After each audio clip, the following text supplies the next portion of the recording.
नमस्कार दोस्तों, मैं राहुल सैनी एक बार आप सबका फिर से स्वागत करता हूं हमारे यूट्यूब चैनल आकांक्षा क्लासेज में। तो फ्रेंड्स, कैसी चल रही है आपकी तैयारी और कैसे आपकी एग्ज़ाम हो रही है, तो इनके बारे में ज़रूर बताएं कमेंट बॉक्स में। तो चलिए, आज हम लेके आ गए हैं अपनी महत्वपूर्ण प्रश्नोत्तरी सामान्य ज्ञान का अगला चैप्टर, अगली नेक्स्ट सीरीज़ लेके आ गए हैं। तो फ्रेंड्स, आपका जो भी स्कोर रहे वो कमेंट बॉक्स में ज़रूर बताएं। वीडियो को लाइक शेयर और सब्सक्राइब ज़रूर करें। मैं लाइक बहुत कम आ रहे हैं, तो आपसे निवेदन है लाइक शेयर और कमेंट ज़रूर करें। तो चलिए शुरुआत करते हैं पहले क्वेश्चन के साथ।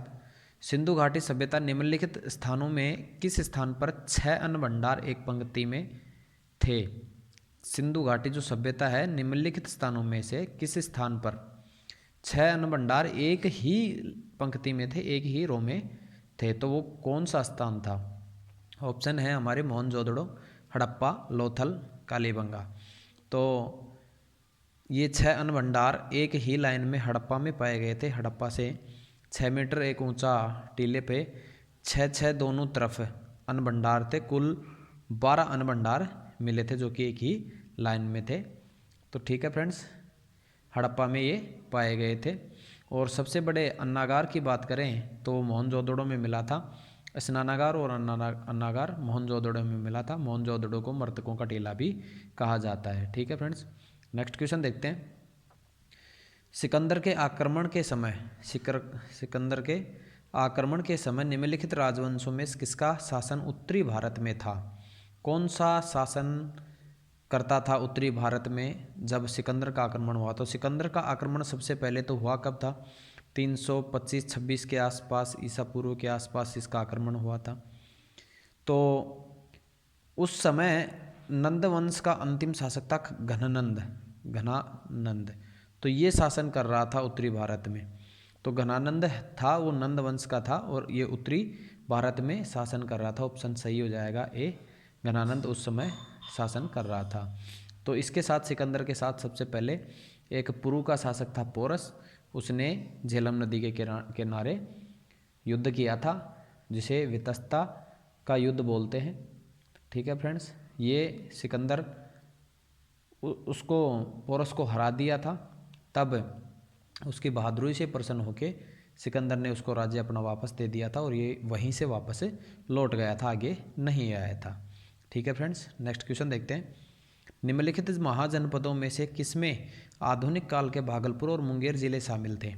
आधुनिक काल में भागलपुर और मुंगेर जिले कौन से अंग में शामिल थे? वज्जी, अंग, मगध, मल्ल। तो ये बिहार में, वर्तमान बिहार में पड़ते हैं भागलपुर और मुंगेर। तो ये वर्तमान में, ये उस समय अंग जनपद महाजनपद हुआ करता था, उसमें शामिल थे। ठीक है फ्रेंड्स, नेक्स्ट क्वेश्चन देखते हैं। सम्यक विश्वास, सम्यक ज्ञान, सम्यक कर्म किसके त्रिरत्न कहे जाते हैं? तो त्रिरत्न कौन से धर्म से संबंधित थे? बौद्ध धर्म से, वेद, जैन धर्म से, ईसाई धर्म से। तो ये तीनों संबंधित थे, जैन धर्म से संबंधित थे। सम्यक विश्वास, सम्यक ज्ञान और सम्यक कर्म, ये 3 त्रिरत्न जैन धर्म से संबंधित माने जाते हैं। नेक्स्ट क्वेश्चन देखते हैं। शक संवत किस वर्ष आरंभ हुआ था? शक संवत की बात कर रहा है, किस वर्ष आरंभ हुआ था? 78 ईस्वी, 57 ईसा पूर्व, 273 ईसा पूर्व, 273 ईस्वी। तो शक संवत है वो 78 ईसा पूर्व प्रारंभ हुआ था। चलाया किसने था? तो ये कनिष्क ने चलाया था, कनिष्क ने।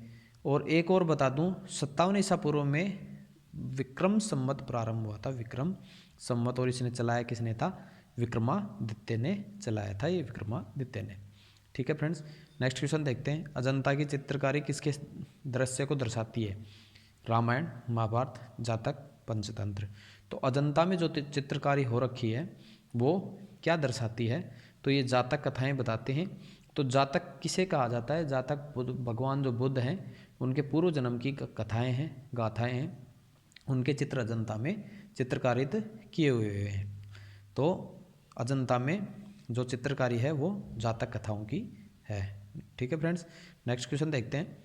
दिल्ली सल्तनत में प्रशासनिक इकाई प्रगना किस अधिकारी के अधीन था? जो दिल्ली सल्तनत थी उसमें प्रशासनिक जो प्रगना था वो किस अधिकारी के अधीन आता था? सिकदर, वारिद, मुफ्ती, एमिल। तो ये आता था एमिल के अधीन आता था, एमिल हुआ करता था। जो प्रगण्य के ऊपर जो प्रमुख होता था उसे एमिल बोलते थे। नेक्स्ट क्वेश्चन देखते हैं।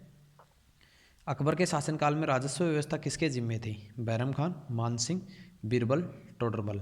तो जो राजस्व व्यवस्था थी, भू सुधार व्यवस्था, राजस्व व्यवस्था, ये सब टोडरमल देखता था। इसके समय भू राजस्व सुधार संबंधी जितने भी कार्यक्रम हुए थे ये सब टोडरमल ने ही किए थे। ठीक है फ्रेंड्स। चलिए फ्रेंड्स नेक्स्ट क्वेश्चन देखते हैं। अंग्रेजों के द्वारा भारत में निर्मित प्रथम किला कौन सा था? सेंट जॉर्ज किला, सेंट डेविड किला, सेंट विलियम किला, सेंट एंजेलो किला। तो अंग्रेजों के द्वारा भारत में जो पहला किला बनाया गया था वो सेंट जॉर्ज किला था। ऑप्शन नंबर ए सही हो जाएगा, ऑप्शन नंबर ए, जो कि 1644 में बनाया गया था मद्रास में।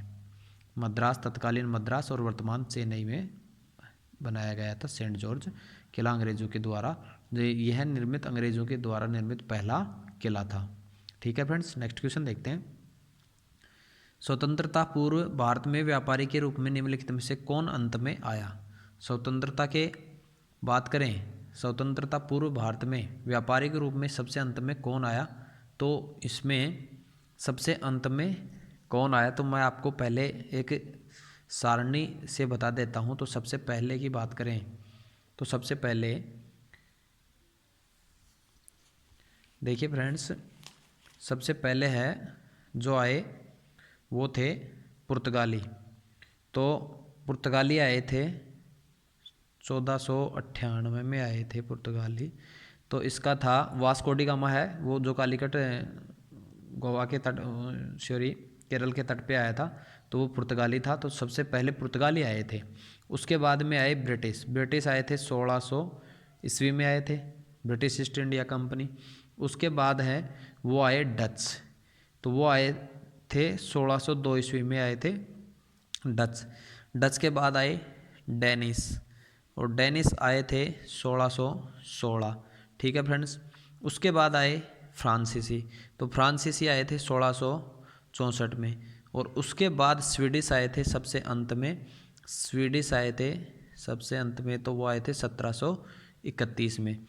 तो अपने हिसाब से स्वीडिश इसमें ऑप्शन में है नहीं, सबसे अंत में पूछ रहा है तो सबसे अंत में हो गया 1664 में आए थे फ्रांसीसी। तो ऑप्शन नंबर सी सही हो जाएगा। यह इनका आने का क्रम है, आप एक बार फिर से देख लीजिए। सबसे पहले आए पुर्तगाली 1498 में, वास्को डी गामा जो कि कालीकट पर पहुंचा था। उसके बाद ब्रिटिश आए 1600 ईस्वी में, फिर डच आए 1602 में, फिर डेनिश आए 1616 में, फिर फ्रांसीसी आए थे 1664 में, और सबसे अंत में आए थे स्वीडिश आए थे 1731 में। तो अपने ऑप्शन में स्वीडिश है नहीं, तो इसके अनुसार फ्रांसीसी सही ऑप्शन हो जाएगा। ठीक है फ्रेंड्स। नेक्स्ट क्वेश्चन देखते हैं। भारत की संविधान सभा के गठन का आधार क्या था? इंडियन नेशनल कांग्रेस के प्रस्ताव, कैबिनेट मिशन प्लान 1946, भारतीय स्वतंत्रता अधिनियम 1947, भारत सरकार अधिनियम 1935। तो संविधान सभा के गठन का आधार क्या था ये पूछ रहा है। तो कैबिनेट मिशन का जो प्लान था 1946 का, उसी आधार पर संविधान सभा की गठन किया गया था, संविधान सभा का गठन किया गया था। और इसके अस्थायी अध्यक्ष की बात करें तो सच्चिदानंद सिन्हा थे, और स्थायी अध्यक्ष की बात करें तो डॉक्टर राजेंद्र प्रसाद थे, जो कि पहले राष्ट्रपति बने थे। ठीक है फ्रेंड्स। नेक्स्ट क्वेश्चन देखते हैं। मूलतः भारत के संविधान में अनुच्छेद कितने, ये पूछ रहा है। मूलतः भारत के संविधान में मूल जो संविधान था उसमें अनुच्छेद कितने थे? तो इसकी बात करें तो 395 अनुच्छेद, 396 अनुच्छेद, 398, 399। तो ऑप्शन नंबर ए सही हो जाएगा। 395 अनुच्छेद थे उस टाइम, और 8 अनुसूची थी, 8 अनुसूची थी। वर्तमान में तो 12 अनुसूचियां हैं, बाद में एक एक करके संविधान संशोधन के द्वारा जोड़ी गई थी। तो नेक्स्ट क्वेश्चन देखते हैं। शिक्षा किस सूची में शामिल एक मद है? शिक्षा किस सूची का एक विषय है ये पूछ रहा है। ये संघीय सूची, राज्य सूची, समवर्ती सूची, अवशिष्ट विषय। तो शिक्षा है वो समवर्ती सूची है, जो कि राज्य और केंद्र दोनों की सूची में शामिल होता है। ठीक है फ्रेंड्स। नेक्स्ट क्वेश्चन देखते हैं। भारतीय संविधान के किस अनुच्छेद में भारतीय नागरिक के मौलिक कर्तव्य दिए गए हैं? मौलिक कर्तव्यों की बात करें तो वो कौन से अनुच्छेद में दिए गए हैं? अनुच्छेद 50A, अनुच्छेद 50B, अनुच्छेद 51A, अनुच्छेद 51B। तो ऑप्शन नंबर सी सही हो जाएगा। 51A, अनुच्छेद 51A में भारत के मौलिक कर्तव्य दिए गए हैं, नागरिकों के मौलिक कर्तव्य दिए गए हैं, जो कि मूल संविधान में एक भी मौलिक कर्तव्य नहीं था। बाद में इनको जोड़ा गया था। वर्तमान में 11 मूल कर्तव्य हैं। ठीक है फ्रेंड्स, नेक्स्ट क्वेश्चन देखते हैं। भारतीय संविधान के अनुसार संघ के मंत्री किसकी इच्छा पर पद धारण करते हैं, किसकी इच्छा के अनुसार पद धारण कर सकते हैं, ये पूछ रहा है। प्रधानमंत्री, लोकसभा का अध्यक्ष, निर्वाचन क्षेत्र के लोग, भारत का राष्ट्रपति। तो जो मंत्री हैं वो भारत के राष्ट्रपति की इच्छा पर निर्भर करते हैं। चाहे तो राष्ट्रपति हटा सकता है या फिर उनकी नियुक्ति भी कर सकता है। ठीक है फ्रेंड्स, नेक्स्ट क्वेश्चन देखते हैं। क्रिकेट वर्ल्ड कप 2023 कहाँ होना निर्धारित है। ये 2015 था, मैंने काट के 2023 कर दिया है। तो मैं करंट का क्वेश्चन बता देता हूँ आपको। 2023 का वर्ल्ड कप है वो इंडिया में होना प्रस्तावित है, इंडिया में होगा। ठीक है फ्रेंड्स, आप ये बात ध्यान रखना। ठीक है फ्रेंड्स, चलिए फ्रेंड्स नेक्स्ट क्वेश्चन देखते हैं। निम्नलिखित में से कौन सा एक बिहार का लोक नृत्य है। खैवा, विदेशिया, नौटंकी, काठी। तो ऑप्शन नंबर बी सही हो जाएगा। विदेशिया एक बिहार का वो जो भोजपुर क्षेत्र है उसका एक लोक नृत्य है। नेक्स्ट क्वेश्चन देखते हैं। द्रोणाचार्य पुरस्कार दिया जाता है उत्कृष्ट अध्यापकों को, उत्कृष्ट एथलीटों को, तीरंदाजी में उत्कृष्ट प्रदर्शन के लिए, उत्कृष्ट खेल कोचों या प्रशिक्षकों को। तो द्रोणाचार्य पुरस्कार है जो खेल कोच होते हैं उनको दिया जाता है। तो उत्कृष्ट खेल कोच होते हैं उनको प्रशिक्षकों को दिया जाता है। ऑप्शन नंबर डी सही हो जाएगा। इस पुरस्कार की शुरुआत की बात करें तो 1985 में इस पुरस्कार की शुरुआत हुई थी। ठीक है फ्रेंड्स, नेक्स्ट क्वेश्चन देखते हैं। पटना का सदाकत आश्रम किससे संबंधित है। पटना का जो सदाकत आश्रम है वो किन से संबंधित है। जयप्रकाश नारायण, डॉक्टर राजेंद्र प्रसाद, भागवत झा आज़ाद, डॉक्टर सच्चिदानंद सिन्हा। तो पटना का सदाकत आश्रम डॉक्टर राजेंद्र प्रसाद से संबंधित है। ये राजनीति से रिटायर होने के बाद वहाँ पे बिहार में सदाकत आश्रम में रहने लग गए थे।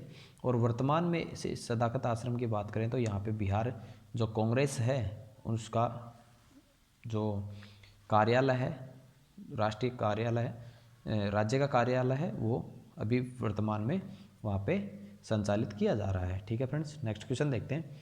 बिहार के सारण जिला अंतर्गत बेला किस प्रकार के रेलवे इकाई के लिए प्रसिद्ध है। जो बिहार में बेला है वो किस रेलवे इकाई के लिए प्रसिद्ध है।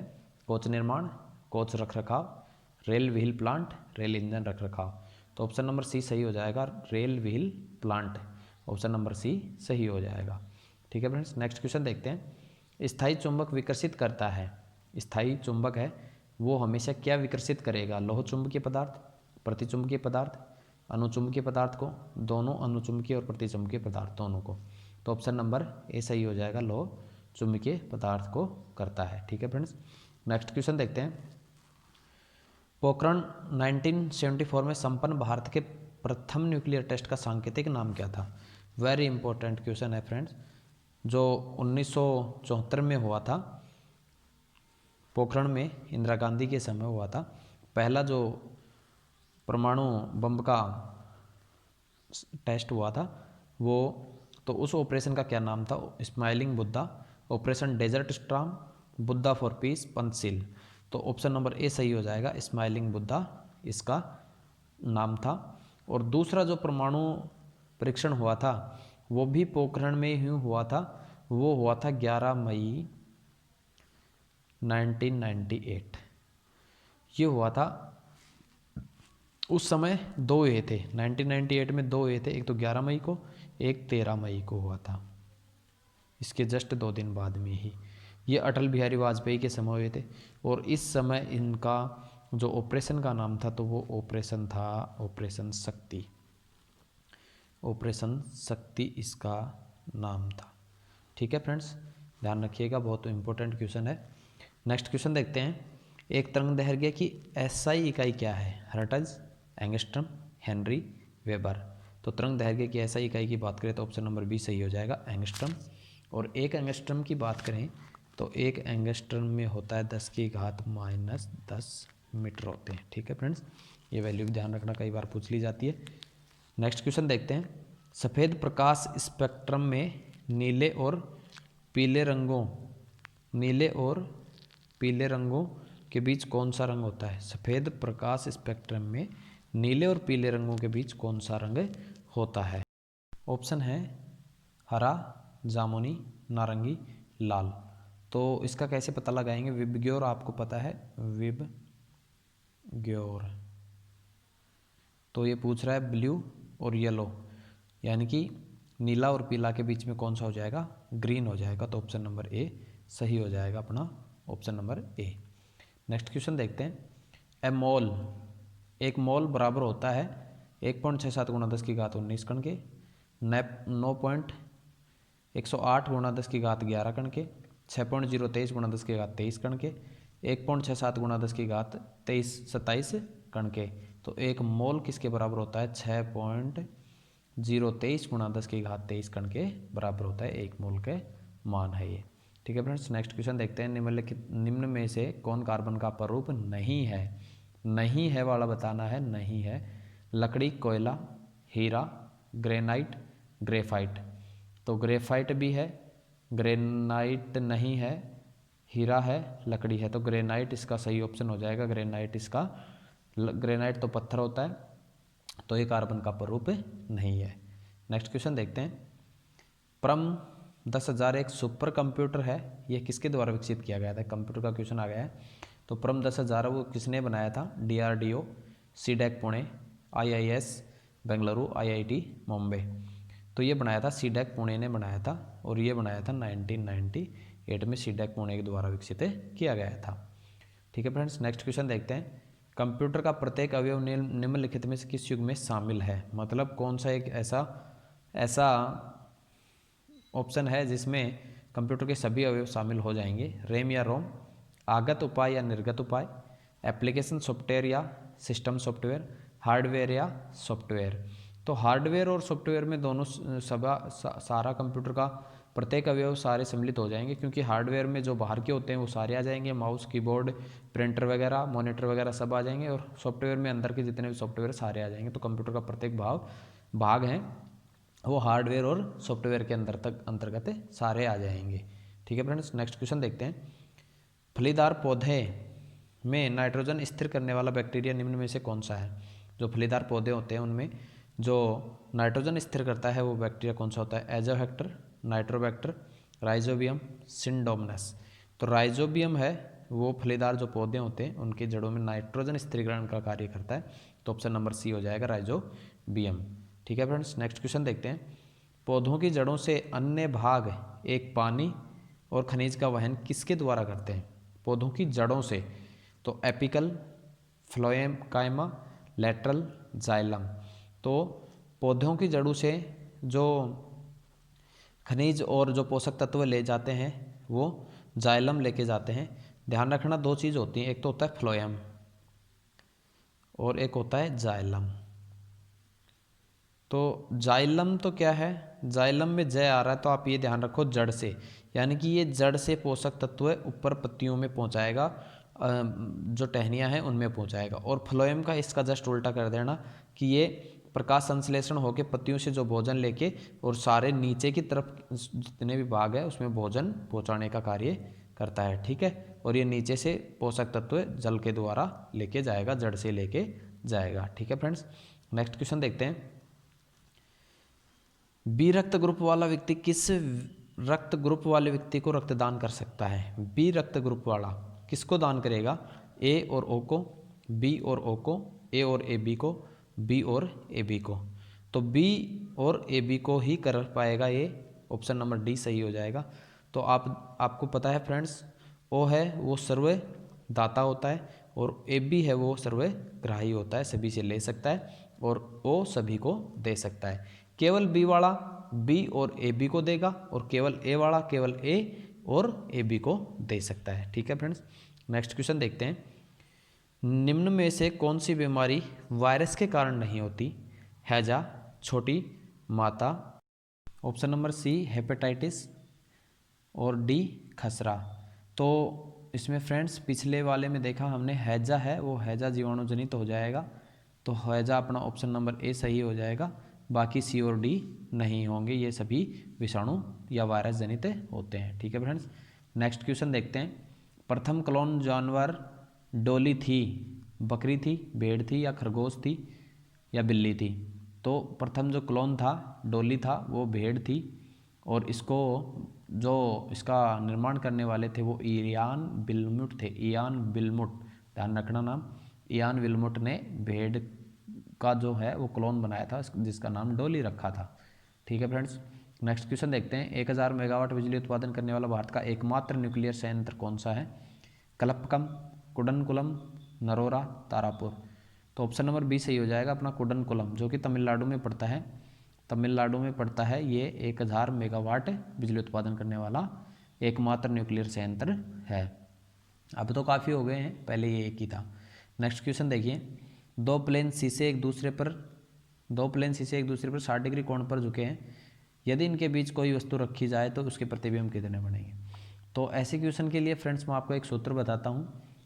तो सूत्र है theta is equal to 360 degree upon जितना ये कोण दे रखा हो, यानी कि दर्पणों के बीच का कोण, दर्पणों के बीच का कोण, और इसमें से एक घटा देना है अपने को। तो इस हिसाब से अपन सूत्र के हिसाब से करेंगे तो 360 अपॉन 60 दे रखा है अपने दर्पणों के बीच का कोण। दो प्लेन शीशे एक दूसरे पर 60 डिग्री कोण पर झुके हैं, तो जितना झुक रहा है वो नीचे कोण लिखना है, माइनस में 1 कर देंगे तो 0 से 0 कट जाएगा, 6 छिंगे 36 हो जाएंगे, 6 में से 1 गया 5 उत्तर आ जाएंगे अपने। ऑप्शन नंबर बी सही हो जाएगा। ठीक है फ्रेंड्स। नेक्स्ट क्वेश्चन देखते हैं।